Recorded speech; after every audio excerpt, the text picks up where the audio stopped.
for being with us today. Sure. Jackie. Thank you, Caroline. There's been a lot of discussion about the Epstein Files and the President's comments yesterday calling it a hoax.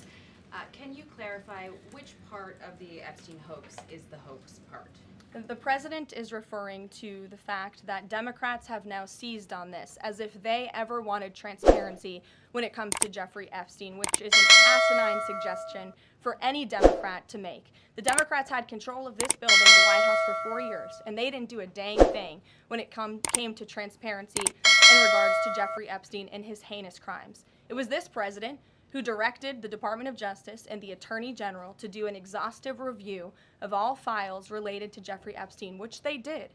The Attorney General and the FBI, led by Pam Bondi, Dan Bongino, Kash Patel, these are great patriots, some of the most trusted voices in the Republican Party movement. It's part of the reason the President appointed them to these high law enforcement positions, and they spent many months going through all of the files related to Jeffrey Epstein, and they concluded what they found in that memo, which they drafted and they released. And so the President has been transparent. He has followed through on his promises to the American people, but he doesn't like to see Democrats and the mainstream media covering this like it's the biggest story that the American people care about. The President has been working so hard this week. On Tuesday, he went to Pennsylvania, where he secured $90 billion in investments for the Commonwealth, for the people of that state. After that, he came back to the Oval Office at 8 p.m. He went in there to whip votes to get the Genius Act signed into law. And because of his efforts, that bill is now going to be signed and passed. The following day, yesterday, he meets with a foreign leader, the King of Bahrain, to secure more investments into this country. And then yesterday afternoon, the President is in the East Room of the White House mourning with parents who have lost their children because of fentanyl, signing a bipartisan piece of legislation. And not a single cable network in this country took that event live and covered that event like they should. Those are the issues the President cares about. What could be more important to the American people than helping families who have lost their children? Those are the issues this President is going to remain focused on. I understand he wants to move on from this story, but you do have some prominent figures, including the Senate Majority Leader, the House Speaker, voicing support for the files to come out. Representative Massey collecting signatures that would force a discharge petition for a vote on the floor for this.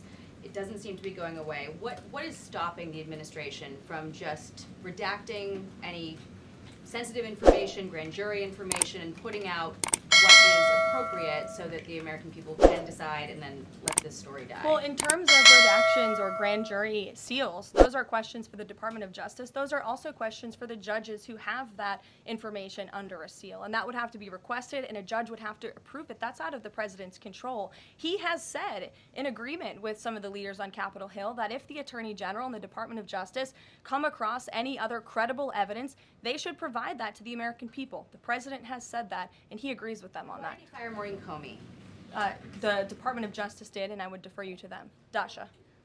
Has the White House been directly in touch with some of the NAGA influencers that are still not satisfied with the administration's handling? And has the message to them been similar to what the President has said, which is sort of either let this go or we don't need your support? Well, look, the President and this team are always in contact with the President's supporters, with voices of many kinds on both sides of the aisle. I think that's part of the reason this President is a great President, because he's willing to listen and hear other people's perspectives. But ultimately, he has led this country, not just over the past 6 months to historic success, but also through his first 4 years as President. And as the leader and the creator of the MAGA movement, he has led through these perilous times for our country based on instinct and in the best interest of the country. And as I always say, the American people should trust in President Trump.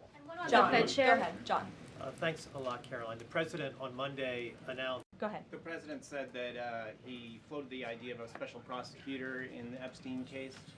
Can you confirm that? And has he asked the Attorney General to do this, to appoint a special prosecutor to look it over? Well, the idea was floated from someone in the media to the President. The President would not recommend a special prosecutor in the Epstein case. That's how he feels. And as for his discussions with the Attorney General, I'm not sure. Deanna. Caroline. Thank you so much. Do you know what the President's reaction was to Mike Johnson saying that he wants additional files released, the Epstein Files? Was there a conversation with Mike Johnson about that following his comments? I won't discuss the president's private conversations with the Speaker of the House, but as I answered to Jackie's question earlier, the president has said if the Attorney General and the Department of Justice and the FBI have any more credible evidence in regards to Jeffrey Epstein's crimes, they should put that forward. He has called on them to do that. Sure. Thank you, Caroline. With a So few days. I'll go to all of you, starting with the lady in the blue. Go ahead. On that. Caroline. Thank you, Caroline. Two questions. So the first is that President Trump said that the Attorney General only gave him a brief overview of what was in these Epstein files. Does he have knowledge or an understanding of what is in the files related to Epstein that have not been released? Not to my knowledge, and that's a question for the Attorney General, as I said, and the President has told the Attorney General if they have any more credible evidence, they should release it. Is that evidence, would she have to run that by the President before she released it? I don't think so. He said if she has any more credible evidence, she should release it. Does the President believe that justice has been served in the Epstein case? Look, the President believes that he directed the Department of Justice to do an exhaustive and thorough review, and they did that. And they all agreed, the FBI director, the deputy FBI director, the Attorney General, on the memo that they drafted and they released.